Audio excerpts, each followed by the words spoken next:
जय Jagannath. Breaking news बहुत बड़ करेन्ट न्यूज बहुत बड़ खुशी खबर आम ओडिशा पई तीनोटी भारतीय बंदर को सबुज हाइड्रोजेन हब भाव में नामित करा जाइछि।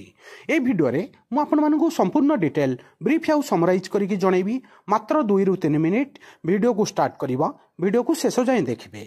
भारतर तीनोटी प्रमुख बंदर को सबुज हाइड्रोजेन हब भाव में नामित करी भविष्यत पई प्रस्तुत सबुज शक्ति इकोसिस्टम गठन दिगरे एक गुरुत्वपूर्ण पदक्षेप निया जाउछि। जातीय सबुज हाइड्रोजेन मिशन ढांचा अधीन रे नूतन एवं नवीकरणीय शक्ति मंत्रालय MNRE आनुष्ठानिक भाव में दीनदयाल बंदर गुजरात, VO चिदम्बरनार बंदर तमिलनाडु, पारादीप बंदर ओडिशा को सबुज हाइड्रोजेन उत्पादन बंटन एवं व्यवहार पई केन्द्रबिंदु भाव में स्वीकृति देइछि। आम ओडिशार पारादीप बंदर मध्य एथिरे अछि।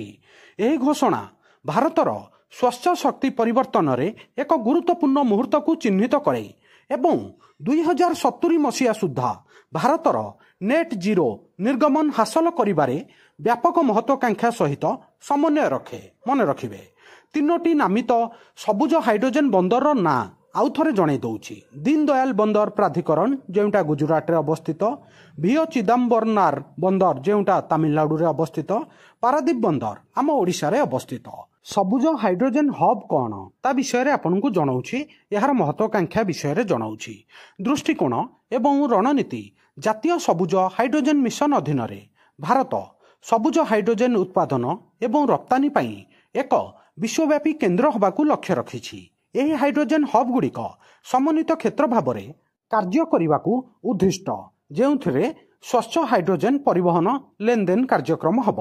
एही बंदर गुड़िकर चयन रणनैतिक बंदर गुड़िक हाइड्रोजेन हब पई आदर्श कारण से गुड़िक उच्च शक्ति चाहिदार नोड, अंतर्जातीय वाणिज्य पई प्रवेश द्वार, भारी शिल्प एवं सामुद्रिक कार्यकलाप पई केन्द्र रप्तानी मुख्य हाइड्रोजेन भित्तिभूमि पई भल भाव अवस्थित।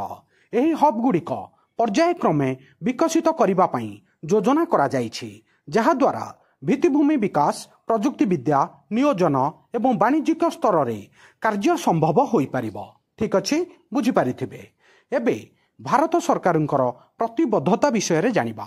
2070 मसीहा सुधा भारतर नेट जीरो लक्ष्य हासिल करिया पई सरकार स्थायी विकासर एक इकोसिस्टम निर्माण करने को प्रतिबद्ध। MNRE हाइड्रोजेन हब विकास को समर्थन करने पई निर्देशावली मध्य प्रकाशित करिछि।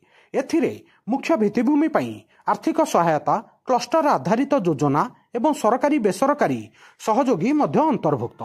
एबे आपनकर एग्जाम पॉइंट ऑफ व्यू पई जेउ जेउ इंपोर्टेंट पॉइंट ता विषय रे आपनकु जणाउछि। एतिकी पॉइंट आपण मन रखिया को निहाती दरकार, आपनकर एग्जाम पई भेरी इंपोर्टेंट।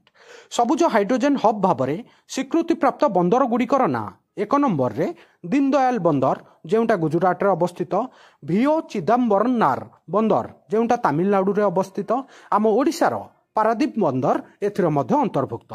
नूतन नवीकरण शक्ति मंत्रालय द्वारा यह घोषणा करा जाइछि। जातीय सबुज हाइड्रोजेन मिशन जेउटा 2023 मसीह रे लॉन्च होइतिला, तार इटा गोटे पदक्षेप। सांग माने बहुत बड़ करेन्ट न्यूज एठी सरिला। आ वीडियो केमिति लागिला निज ओपिनियन कमेंट रे जणाइबे। वीडियो को लाइक करिवे, समस्त सांगसाथी ओडिशावासी, ओडिशार छात्र छात्री, युवपीढ़ी पाखक शेयर करिवे। नुआ थिले चैनल को सब्सक्राइब करिवे, भल पाइबा देबे। सबुदिन important GK, current affair, sports affair, world affair, employment news notification आपण मानकु एठारे मिलथाय। वीडियो देखिथिबारु बहुत बहुत धन्यवाद। जय जगन्नाथ।